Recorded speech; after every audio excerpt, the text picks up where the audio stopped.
안녕하세요. 저희 픽해주 첫 번째 팟캐스트입니다. 저희 픽해주는 픽 해외 주식의 약자고요. 말 그대로 해외 주식, 특히 미국 주식에 대한 픽을 해드려서 거기에 대한 분석 그리고 토론을 하는 팟캐스트를 앞으로 준비해 드릴 예정입니다.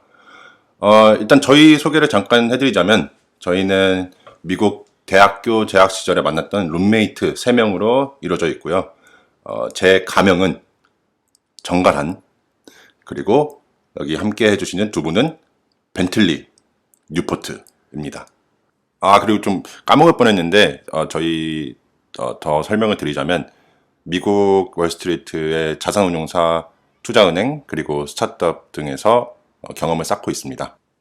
네, 그래서 오늘 준비해드린 픽은 저희 뉴포트님이 준비해주신 로얄 캐리비안, 티커 RCL입니다. 뉴포트님 시작해 주시죠.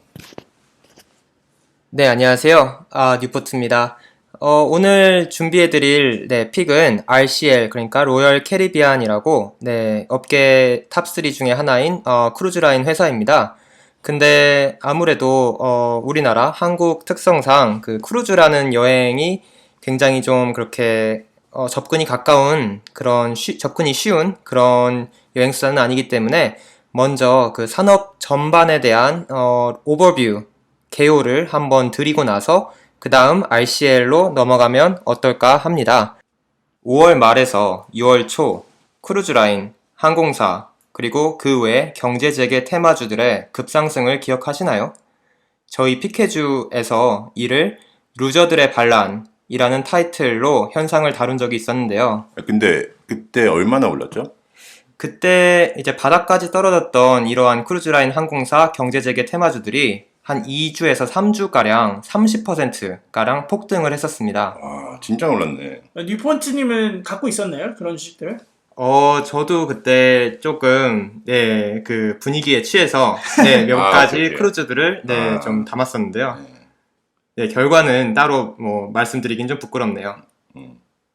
아무튼, 복귀해보자면, 이 경제재개 테마주들의 폭등의 핵심은 급격히 증가한 유동성, 우량 테크주들의 급상승으로 인한 시장의 긍정론이 빠르게 저평가된 주식을 선점하고자 하는 개인 투자자들의 욕망과 만난 전형적인 버블이었다고 생각됩니다.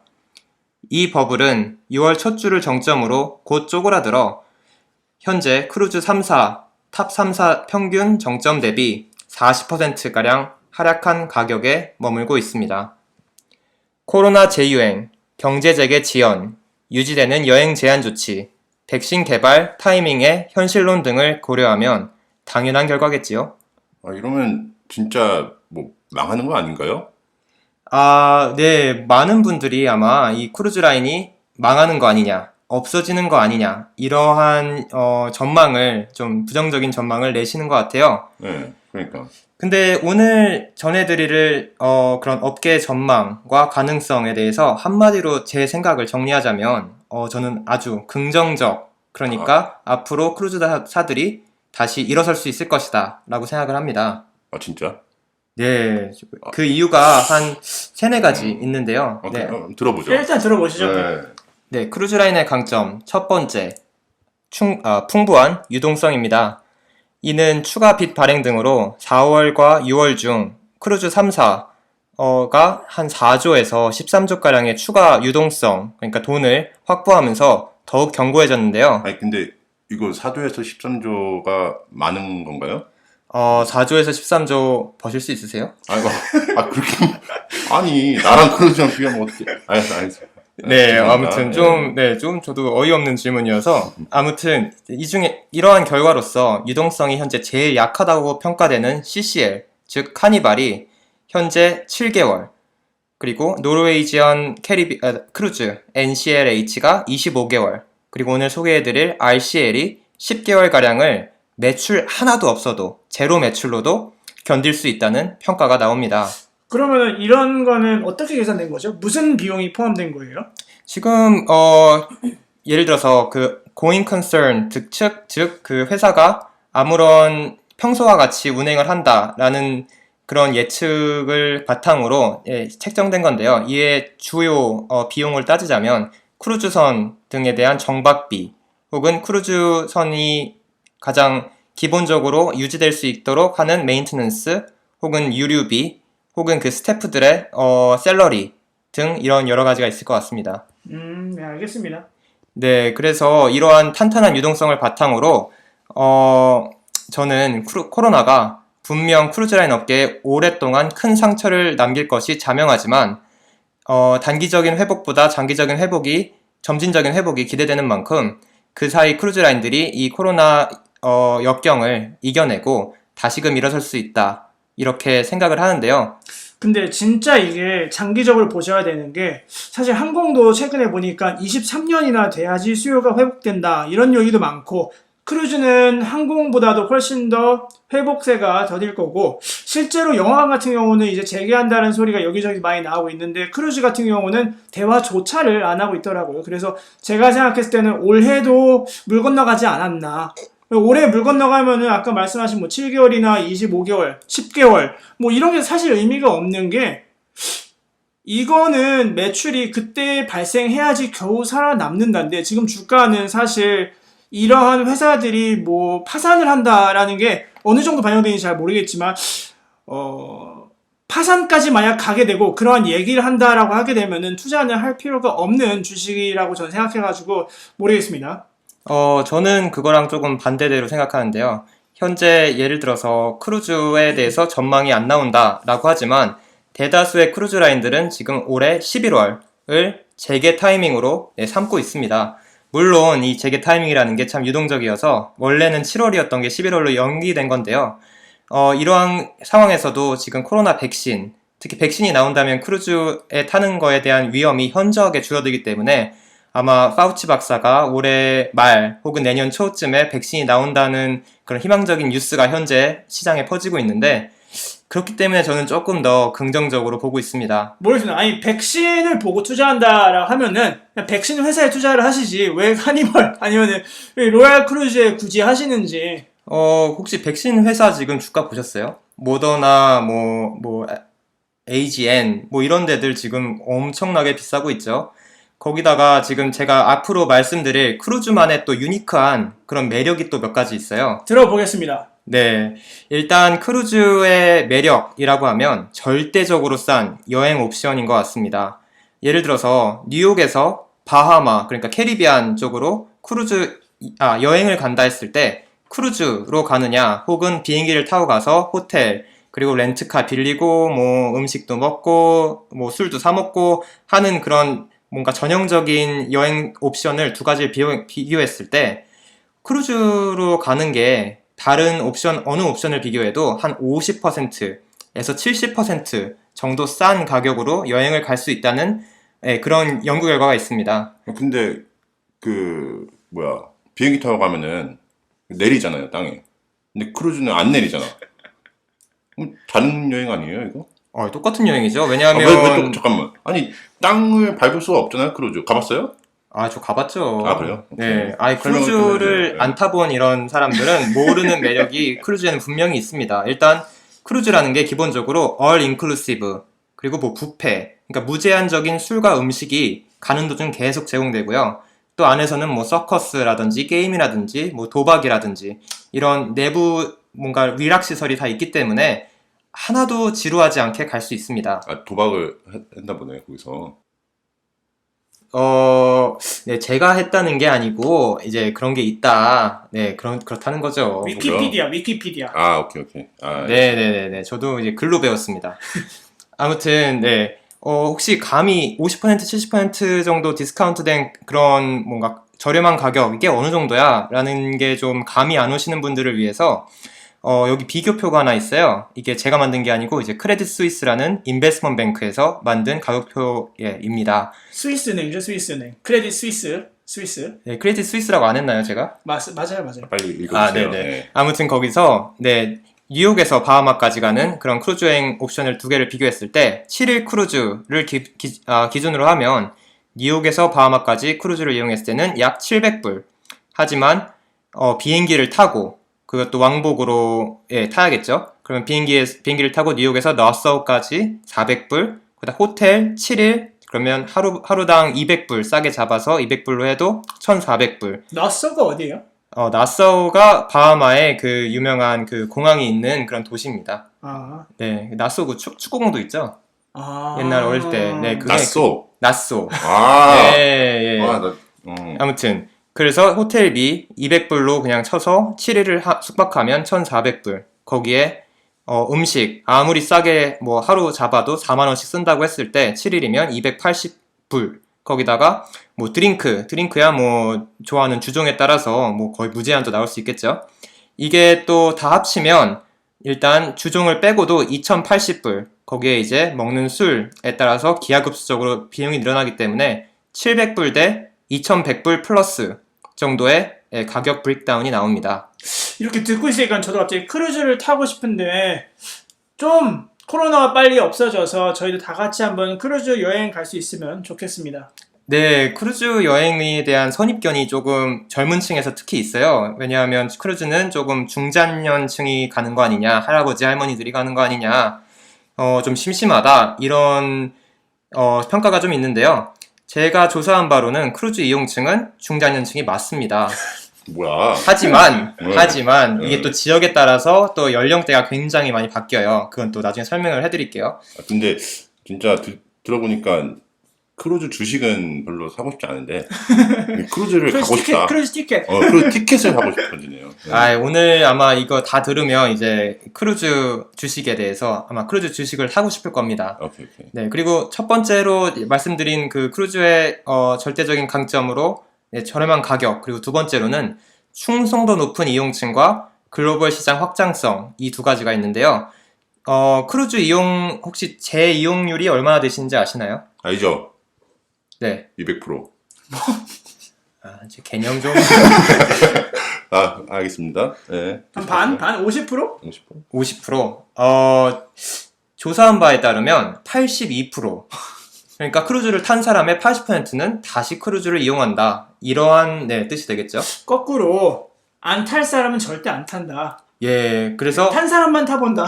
이게 이런 말도 되지 않을까요? 또 어떻게 보면 이게 그러니까 크루즈의 마약 같은 매력이라고 할 수 있는데요. 일단 한 번 빠지면 헤어나올 수 없는 크루즈의 매력.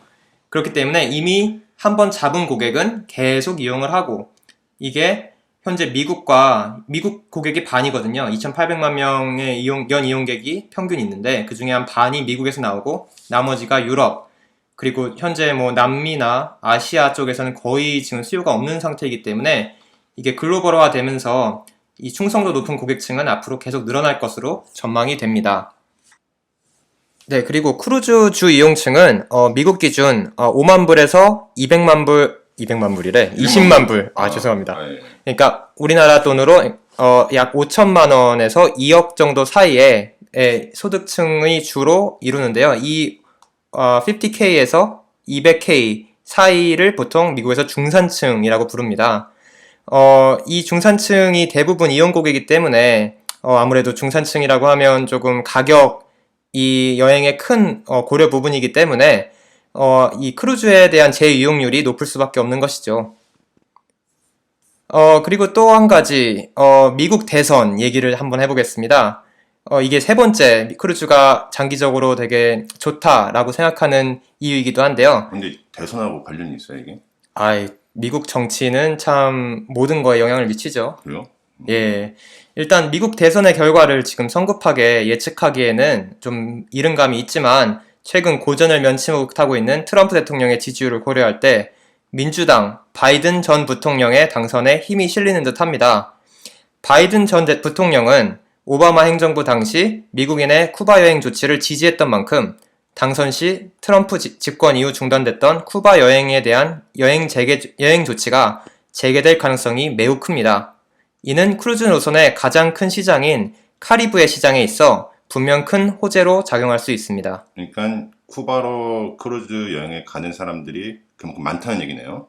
예, 아마 쿠바로 여행이 재개됐을 때, 크루즈 업계에 굉장히 큰 호황으로서 여행 이용객이 약 15%가량 급상승했었는데요. 아쉽게도 이제 그 트럼프 집권 이후에는 쿠바에 대한 여행 재개가 중단된 만큼 이미 그 이용객에 있어서 큰 타격을 이미 입은 상태였습니다. 근데 이렇게 쿠바 같이 단거리 여행도 마진이 남나요? 지금 제가 조사한 바에 따르면 그 쿠바 혹은 캐리비안으로 여행 가는 그 노선이 사실 가장 이윤이 좋습니다. 왜냐하면 회전율이 굉장히 빠르기 때문이죠. 이해가네요. 예. 예, 그리고 쿠바나 캐리비안으로 여행을 가는 이용객의 평균 연령은 가장 낮습니다. 43세가 평균 캐리비안으로 여행 가는 이용층 평균 나이고요. 이게 점점점 올라가서 가장 항로가 긴 호주 같은 경우에는 50세, 그리고 서부 유럽 같은 경우에는 52세까지 올라가기 때문에 제가 이 얘기를 드리는 이유는 아무래도 미국에서도 코로나가 특히 장년층에게 위협이 되고 좀 나이 어리신 분들, 예를 들어 대학생 같은 경우에는 별로 그렇게 크게 신경을 쓰지 않기 때문에 조금 더 고객층이 탄력적이라고 생각합니다. 네. 근데 만약에 이게 트럼프가 트럼프가 당선이 되면은 이거 그냥 어떻게 되는 거죠? 트럼프가 당선이 되면 요 세 번째, 그러니까 장기적인 좋은 점 세 번째는 그냥 빼고 그러시면 될 것 같습니다. 네. 근데 만약 트럼프가 계속 그 규제를 강화하고 이게 그 규제가 만약에 확장된다. 그런 것도 굉장히 좀 큰 문제 아닐까요? 트럼프가 당선된다고 생각하세요? 아니 그건 아닌데 그냥 그 가능성도 있으니까. 네, 아무튼 지금 오케이. 예, 한 세 가지 말씀드렸는데 만약에 트럼프가 재당선된다 하면 요 세 번째는 못 들은 걸로. 예, 못 들은 걸로. 오케이. 자, 그리고 이게 없어도 됩니다. 왜냐하면 크루즈 산업이 앞으로 좀 괜찮다라는 하나 더 이유가 있어요. 이게 네 번째 이유인데요. 높은 신규 진입 및 과독점 체계가 이유입니다. 크루즈 시장은 1990년대 이후 매년 7%의 성장을 보여준 대표적인 고성장 시장이며 미국인이 절반을 차지하는 시장임에도 불구하고 현재 거의 2,800만 명, 그러니까 연 3천만 명 가까운 이용자가 이용하고 있습니다. 크루즈라는 형태의 여행이 아직 전 세계적으로 널리 정착되지 않은 시장임을 감안하면 코로나가 좀 잠잠해지고 점진적인 시장 확장이 충분히 가능할 것으로 예측이 됩니다. 근데 그 시장이 실제로 성장을 할 거라 생각하세요?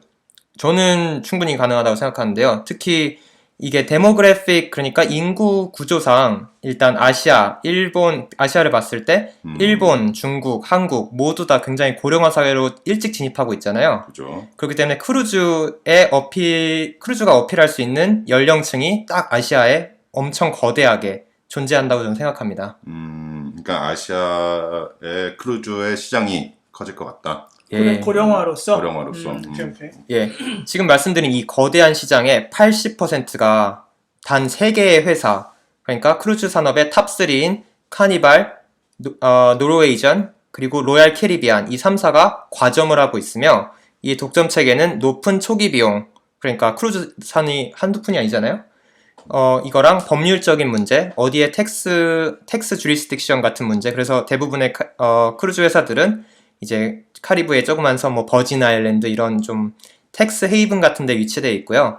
그리고 또 이런 법률적인 문제가 되게 복잡하기 때문에 또 어렵고, 또 인지도 같은 높은 신규 진입 장벽으로 인해 이 과점 체계가 견고하게 유지될 것 같습니다. 좀 특이한 구조네요, 이 산업이. 거의 모노폴리, 그러니까 독점 체계라고 보면 되는데요.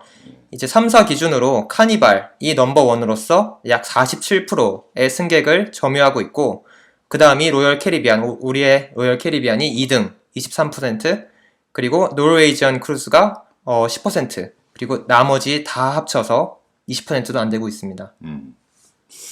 알겠습니다. 네, 이러한 독점 체계에서 오늘 소개해드릴 로열 캐리비안 크루즈에 대해서 좀 집중해서 설명을 드리도록 하겠는데요. 로열 캐리비안 크루즈, 이름이 참 길기 때문에 그냥 RCL로 이제부터 부르겠습니다. 일단 RCL 하면은 사실 저희 타이타닉 아시죠? 모두 타이타닉을 갖고 있었던 회사, 이 엄청난 전통을 갖고 있는 회사죠. 네? RCL 아닌가? RCL 아니요. CCL 네, 그거는 죄송합니다. 바닥을 보이네요. 지금 이 말을 한 거는 CCL 벤틀리였습니다. 네. RCL CCL 헷갈렸어요. CCL. 이거 오케이. 기록을 못 이렇게 들은 남기고. 걸로 못 들은 걸로 편집. 아무튼 편집도 못할 것 같은데 아무튼 네 CCL이 옛날에 그 전통의 강자였던 이름도 까먹었는데 와이스타였나요? 네 타이타닉이 리버풀에서 출발해서 네, 대서양을 건널 때 침몰했을 때 네 그때 파산을 했던 그것을 합병해서 네 결국에는 CCL의 전신이 탄생하게 됐죠. 근데 사실 타이타닉이 있다 해서 좋은 건 아니죠. 침몰했으니까 네. 좋을 거 없잖아요. 그래서 제가 이걸 얘기한 거죠. 그래서 RCL이 좋다. CCL보다. 알았어, 빨리 해주세요. 네, 수습이 안 되기 때문에 아무튼 네, RCL로 돌아와서 RCL은 현재 63대의 크루즈선을 바탕으로 한 해 평균 600만 명이 이용하는 업계 2위의 회사입니다. 뭐야? 1위 뭐예요? 1위? 1위가 CCL. CCL. 예, 1위가 CCL. 아니 뭘 들은 거예요? 네, 그리고 현재 네, 코로나의 영향으로 2020년 운영이익은 48% 하락할 것으로 예상되며 주당 17불, 그러니까 EPS가 마이너스 17불이라는 거죠. 가량의 손해가 발생할 것으로 전망됩니다. 그 EPS가 뭐죠? earning per share요. 그냥 모르시는 분들이 몇 질문한 거예요.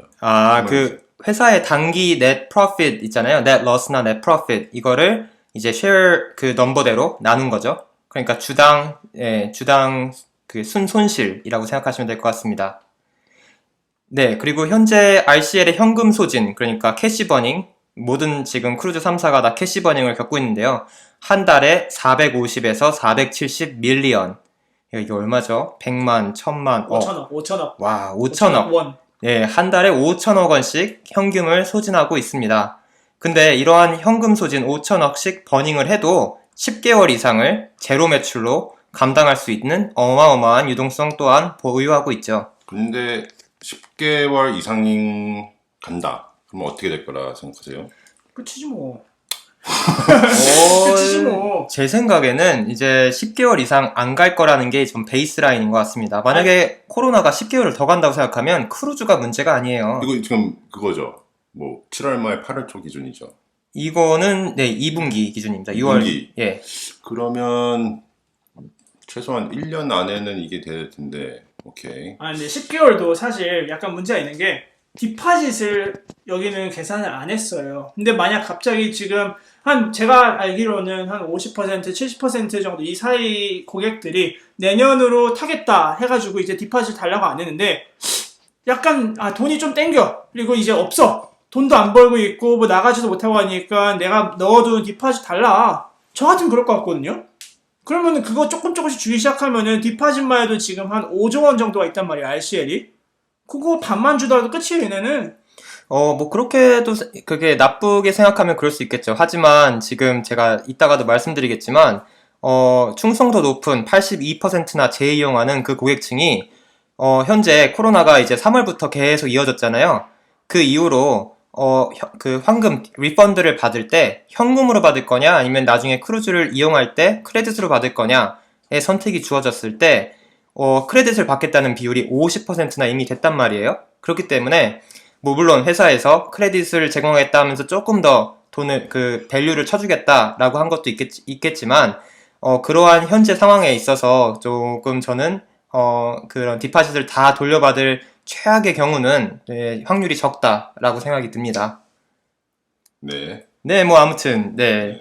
뭐 참 별로 안 좋아하시나 봐요, 크루즈를. 크루즈 안 좋아해요. 크루즈 티켓만 한다니까요.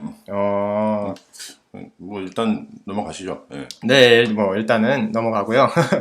RCL이 예를 들어 타 두사 그러니까 CCL과 그리고 노르웨이전에 비해서 제가 좋다고 그러니까 비교 가치 relative value가 훨씬 낮다고 생각되는 이유가 몇 가지 있는데요. 첫 번째가 RCL의 카리브해에 집중된 노선 그리고 카리브해에 RCL은 개인 섬이 하나 있어요. 코코 K 섬이라고 섬을 하나 갖고 있는 스케일을 보여주고 있는데 카리브해에 집중된 노선과 투자가 첫 번째 이유로 뽑고 싶습니다. 아니 이 섬 뭐 어디다 쓰는 거예요? 그러면? 예, 이게 이 섬을 갖고 있으면서 이게 마이애미에서 140마일, 그러니까 배로 가도 한 4, 5시간이면 도착하는 뭐 중간 기착지 정도로 생각하면 되는데요. 이 섬에 잠깐 내려서 이제 사람들이 기지개도 좀 펴고, 네, 좀 땅도 밟아보고, 거기, 휴게소. 네, 휴게소인데 음, 엄청난 스케일의 휴게소입니다. 음. 거기에 이제 레스토랑, 뭐 거의 에버랜드가 바다에 떠 있다고 생각하면 될 것 같아요. 가보셨어요? 아니요, 저는 말로만 들었습니다. 말로만 들었죠. 네, 저는 글로 배운 거를 굉장히 말로 잘 표현하시네요. 왜냐하면 저는 이 크루즈를 타본 게 제주도 가는 크루즈를 하나 타봐가지고 아, 제주도. 제주도랑 일본 가는 어디서 크루즈였는데요. 가죠, 그건? 아, 이렇게 몰라 그 그냥 인천에서 출발하는 거나 있어요. 예, 아, 저희 홈타운 인천. 네네네. 인천. 예, 인천 분이셨구나. 진행하시죠. 네, 아무튼 그렇기 때문에 카리브해에 집중된 노선과 집중된 투자가 앞으로 그 대선 얘기도 했었지만 카리브 이렇게 코로나 이후에 이런 크루즈 라인의 부흥기에 카리브의 그 회복이 가장 탄력적으로 늘어날 것으로 생각되기 때문에 네, 저는 그게 RCL의 다른 타사 대비 강점이다. 현재 카리브해에 대한 운항 비율은요. RCL이 51%로 모든 노선의 반이 카리브해에 몰빵이 되어 있고 노르웨이전이 32%, 그리고 카니발이 30% 가량이 현재 예정되어 있습니다. 아, 근데 이것도 저는 좀 안 좋게 보는 게 몰빵돼 있단 말이에요. 근데 모든 애들이 다 카리브로 들어올 거예요, 이제. CCL도 NCL도 너도 나도 다 그냥 무조건 일로 가자. 딴 거 다 필요 없고 얘만 하자라고 하면은 여기 경쟁력 엄청나게 들어가야 되죠. 그리고 마진도 떨어질 거고 이게 또 물에 떠다니는 거다 보니까 쉽게 노선 바꾸는 거는 진짜 쉽거든요. 그래서 과연 이렇게 몰빵돼 있는 RCL이 좋은 건가? 뭐 좋을 수도 있고, 뭐안 좋을 수도 있고. 네. 저는 일단은 긍정적으로 생각하는 게요. 뭐 배라는 특성상 떠다니는 거기 때문에 뭐 노선이야 가장 돈이 되는 쪽으로 변경하기는 아주 쉽습니다. 하지만 투자는 그게 아니죠. 투자는 진짜 수년 장기적인 계획을 갖고 집행되는 만큼 이 투자가 이미 카리브해에 집중돼서 이루어지고, 이 스케일 보세요. 이미 섬 하나를 통째로 갖고 있는 RCL에 비해서 타사는 조금 더 이제 유럽 노선이나 알래스카 노선이나 미국 서부 노선 같은 쪽이 좀 특화되어 있기 때문에 투자는 하루아침에 따라잡을 수는 없죠. 그쵸. 뭐 섬을 만들 수는 없으니까 뭐 중국이 아닌 이상. 네네, 뭐 중국, 네. 그렇죠. 그렇죠. 네. 그래서 저는 이제 그리고 RCL의 또 다른, 네, 그 장점, 타사 대비 장점으로 브랜드 다각화를 뽑고 싶은데요. 타사는 뭐 브랜드가 한 두세 개, 뭐 많게는 뭐 한 세네 개 있는데, 네, 여기 RCL은 무려 7개의 산하 브랜드가 있습니다. 그러니까 가장 하이엔드 브랜드부터 조금 더 좀 칩한 그런 브랜드까지 모든 수요를 타겟할 수 있는 그런 라인업을 확보하고 있다는 건데요. 이 여러 가지 이 브랜드 내에서 이제 브랜드별로 2024년까지 12척의 신규 크루즈가 취역할 예정입니다. 네, 새로운 선박의 추가는 규모의 경제가 지배하는 크루즈 라인에서는 아주 중요한 수익 창출 요소이자 타 브랜드와 차별화할 수 있는 그런 키포인트죠. 그러니까 뭐 브랜드마다 타겟하는 고객의 뭐 소비 수준 이런 게 다를 수 있겠네요. 그렇죠. 어떤 분은 아주 럭셔리한 신혼부부 같은 경우는 아주 럭셔리한 익스피리언스를 갖고 싶은 분들이 있을 거고, 아니면 조금 이제 좀 저렴이 여행을 가고 싶다 하시는 분들은 조금 더 저렴한 옵션을 선택하는 그러한 유연성을 확보하는 거죠. 알겠습니다. 네, 그리고 RCL은 다른 타사에 비해 조금 더 긍정적인 예약 일정을 현재 보유하고 있습니다. 긍정적인 예약 일정이라고 하는 것은 이제 예약 커브를 의미하는데요. 현재 엄청난 차질과 불확실성이 지배하는 그러한 크루즈의 미래에서 2020년 11월 55%가량이 현재 부킹되어 있고, 그 2021년으로 가도 약 25에서 30, 그리고 지금으로부터 거의 1년가량 되는 2021년 5월까지 10%가량이 부킹되어 있는, 그러니까 취소되지 않은 부킹이 그렇게나 남아있는 RCL의 이런 예약 커브는 확실히 그런 그 현금 흐름의 비지빌리티나 이런 게 타사에 비해 훨씬 괜찮다고 생각됩니다. 근데 지금 RCL을 굉장히 많이 깊게 파주셨어요. RCL 갖고 있어요? 좋은 질문인데요. 일단 제가 이 분석글은, 예를 들어 저희가 말 더듬지 말고. 네네. 아무튼 답을 드리겠습니다. 네. 저는 좀 크루즈 라인의 탑승, 그러니까 크루즈 라인에 투자하는 시점에 대해서 단기라고 생각하진 않아요. 지금 이렇게 쭉 말씀드린 거는 장기적인 회복에 있어서 크루즈 라인은 분명히 희망이 있다. 그렇기 때문에 크루즈 라인을 꼭 주목하라 라는 것이지만, 그게 당장 뭐 오늘 밤 이제 미국장이 개장했을 때 탑승하시라, 그 주식을 사시라 말씀드리는 게 아니고, 계속 모니터를 하면서 뭐 소량씩, 네, 가격이 떨어지면 조금 사고 가격이 오르면 조금 사고, 이렇게 해서 포트폴리오 구성을 하시면 어떨까라는 겁니다. 뭐 그래요. 제 질문에 답변은 안 해주셨는데. 저는 현재 안 갖고 있습니다. 정말요? 네. 오. 그래서 제가 또 강조드리고 싶은 게, 제가 지금 크루즈라인 산업 전반과 RCL에 대해서 오늘 좀 심도 있게 다뤄봤는데요. 꼭 그런 거 있잖아요. 그 투자 의견 같은 거 밑에 디스클로저가 달려 있듯이, 제가 꼭 말씀드리고 싶은 거는 크루즈에 대한 투자는 필연적으로 고위험, 고수익 테마임을 꼭 인지하시고, 그 투자 시기에 대해서 좀 꼭 깊이 생각해 보시길 바라며, 또 투자 목적에 대해서도 꼭 본인이, 예를 들어서 뭐 은퇴 자금을 다 투자하는 그런 주식보다는 조금 더 이제 내가 위험을 감수할 수 있는 그런 포트폴리오다 라고 하면 투자하는 것을 추천드립니다. 이거 좋은 포인트네요. 예. 네, 언제나 좀 이렇게 마사지를 좀 해야죠. 그러니까 결국에는 뭐 좀 고위험, 고수익이다. 네, 그거는 필연적입니다. 알겠습니다. 그리고 시간이 이제 이렇게 됐는데 이제 마무리하시죠. 네, 마무리 한 말씀을 드리면, 네, 크루즈 꼭 무시하시지 마시고 탑승 시기를 꼭 준수해서, 네, 포트폴리오 구성에 포트폴리오 탑승 꼭, 네, 하시길 바라겠고요.